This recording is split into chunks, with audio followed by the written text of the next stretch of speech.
Le président américain Joe Biden est arrivé mercredi soir en Finlande. Cette visite est la dernière étape de la tournée européenne du dirigeant américain. Le groupe Wagner a remis à l'armée russe du matériel militaire. Au total, plus de 2000 équipements, 2500 tonnes de munitions et 20 000 armes légères. Les phénomènes météo extrêmes se multiplient en Europe avec des fortes chaleurs et des orages violents.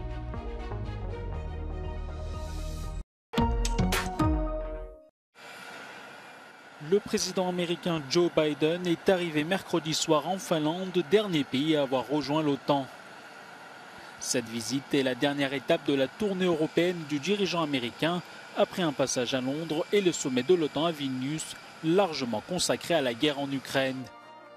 Le locataire de la Maison-Blanche a insisté sur l'importance de la défense de la liberté lors d'un discours qu'il a tenu à l'université de Vilnius en marge du sommet de l'OTAN.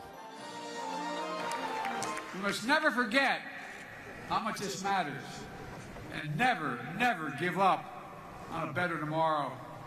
The defense of freedom is not the work of a day or a year. It's the calling of our lifetime, of all time. We are steeled for the struggle ahead. Our unity will not falter, I promise you. Le président ukrainien Volodymyr Zelensky quitte le sommet avec un bilan mitigé. Il n'a pas réussi à obtenir un calendrier pour l'adhésion à l'OTAN, mais il repart avec la création d'un nouveau conseil OTAN-Ukraine et un engagement des pays du G7 à soutenir Kiev. Найголовніше, що ми однаково розуміємо умови, коли і яким чином Україна буде в НАТО. Може, не всі деталі хтось комунікує, але тим не менш для мене було дуже важливо, що це залежить від безпеки, що є однозначність в тому, що Україна буде в НАТО. Une autre réussite de ce sommet concerne l'adhésion de la Suède. Lundi, le président turc Recep Tayyip Erdogan a mis fin à 14 mois de blocage en levant son veto à l'adhésion de la Suède à l'OTAN. La nuit a été longue à Kiev, qui a de nouveau été la cible d'attaques de l'armée russe. Selon les autorités ukrainiennes, les frappes par drone sur la capitale ont fait au moins 1 mort et 4 blessés. Des drones explosifs Shahed de fabrication iranienne ont pénétré dans la capitale depuis différentes directions, a indiqué l'administration militaire. L'armée ukrainienne affirme avoir abattu au total 20 drones russes et 2 missiles de croisière au cours de cette 3e nuit consécutive d'attaques dirigées contre plusieurs villes, dont la capitale Kiev.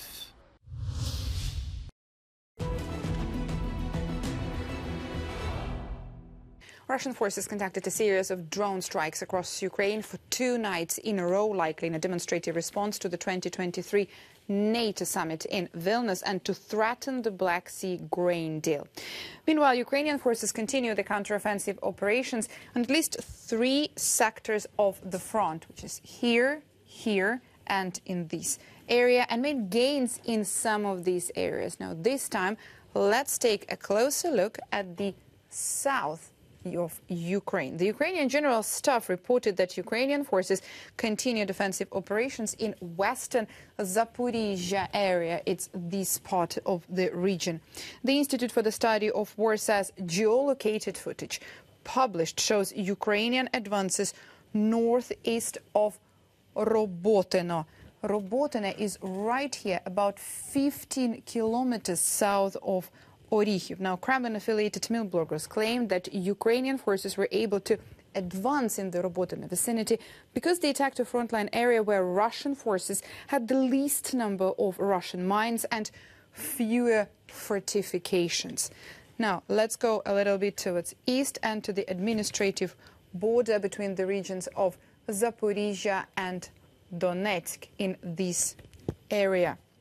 Here, Russian and Ukrainian forces continued ground attacks along this administrative border, with Ukrainian forces pushing. The Ukrainian General Staff reported that Ukrainian forces continued offensive operations in this direction towards Berdyansk. The Institute for the Study of War says Russian Defense Minister Sergei Shoigu attempted to portray the Ukrainian counteroffensive as a failed effort against the backdrop of the NATO summit in Vilnius. L'armée russe a annoncé avoir reçu de la part du groupe Wagner du matériel militaire. Au total, plus de 2000 équipements, 2500 tonnes de munitions et 20 000 armes légères. Evgeny Prigojine avait accepté de remettre à Moscou les armements de ses hommes après l'abandon de sa rébellion fin juin. Les équipements ont été livrés à l'arrière du front, où les unités de réparation des forces armées russes effectuent leur maintenance. Dans le même temps, sur le terrain, les combats se poursuivent. Le ministère russe de la Défense a annoncé en début de semaine avoir détruit un dépôt de munitions ukrainien dans la région de Kharkiv. De son côté, Kiev a diffusé une vidéo montrant un char russe se faire attaquer par un drone dans la région de Kherson. Ce jeudi matin, l'Ukraine a indiqué avoir abattu 20 drones et 2 missiles de croisière après une troisième nuit consécutive d'attaques russes. Dans la nuit, des frappes sur Kiev ont fait au moins 1 mort et 4 blessés.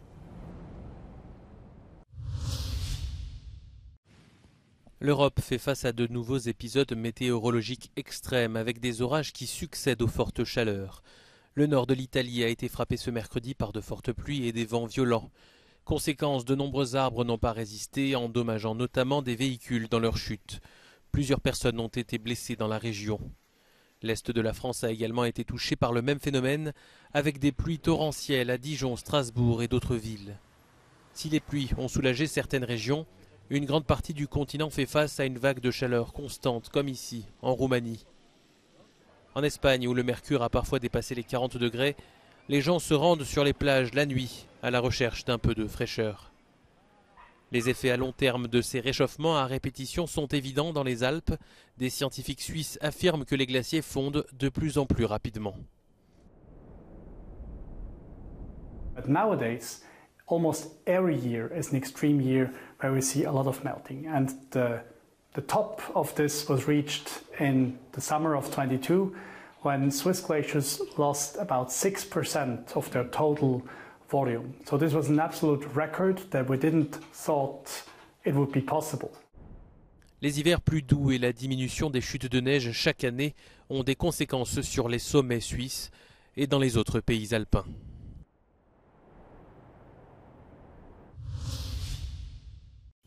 Il est celui qui a annoncé au monde le décès de la reine Elisabeth. Hugh Edwards est aujourd'hui au cœur d'un scandale sexuel. Le présentateur vedette de la BBC est accusé d'avoir payé un jeune pendant 3 ans en échange de photos pornographiques. Après des jours de spéculation sur l'identité du journaliste, c'est son épouse qui a révélé son nom. Le présentateur suspendu par la chaîne de télévision est hospitalisé. Pour la police, aucune infraction pénale n'a été commise. La BBC, sous pression, dit mener une enquête en interne.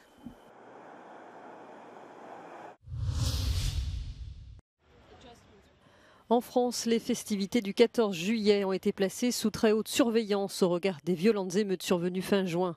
Pour la première fois lors de la fête nationale, les forces spéciales du RAID, du GIGN et de la BRI seront engagées dans les communes les plus sensibles. Un dispositif exceptionnel mis en place de jeudi soir à samedi matin. Au total, quelques 45 000 forces de l'ordre seront mobilisées. Par ailleurs, plusieurs communes ont décidé de renoncer à leurs feux d'artifice ou aux balles des pompiers, notamment en Île-de-France et dans le Nord. Manque d'ambition et décevant. C'est ainsi que le Parlement européen réagit à la proposition de la Commission européenne sur la mise en place d'un organisme d'éthique.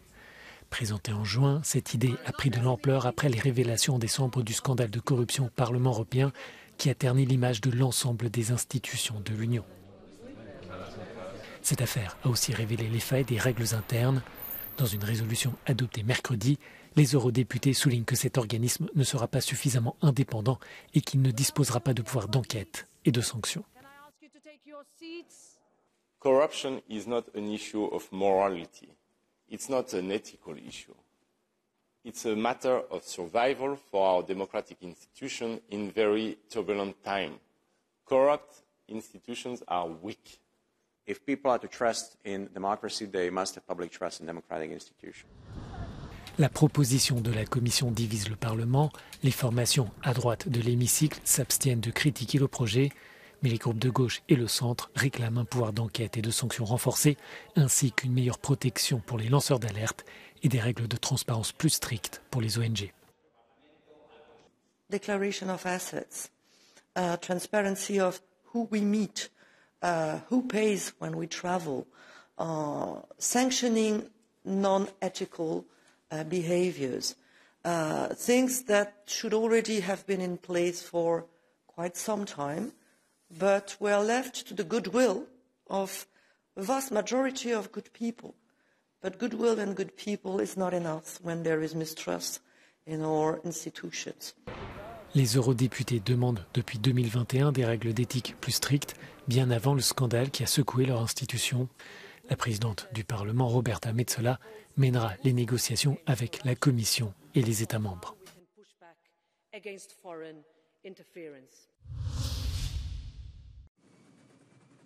Après 7 années de hausse, le nombre de personnes souffrant de la faim s'est stabilisé dans le monde en 2022. De modestes progrès qui ne seront pas suffisants pour atteindre l'objectif d'éliminer la faim en 2030, selon 5 agences de l'ONU. Depuis 2019, les crises du Covid et les conflits armés ont plongé 122 millions de personnes supplémentaires dans l'insécurité alimentaire.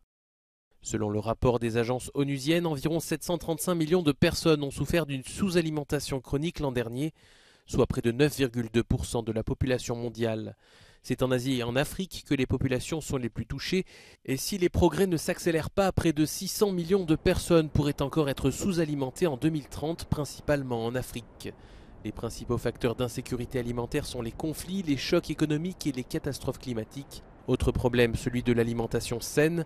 En 2022, plus de 3 milliards de personnes n'ont pas eu les moyens de s'offrir un régime alimentaire équilibré.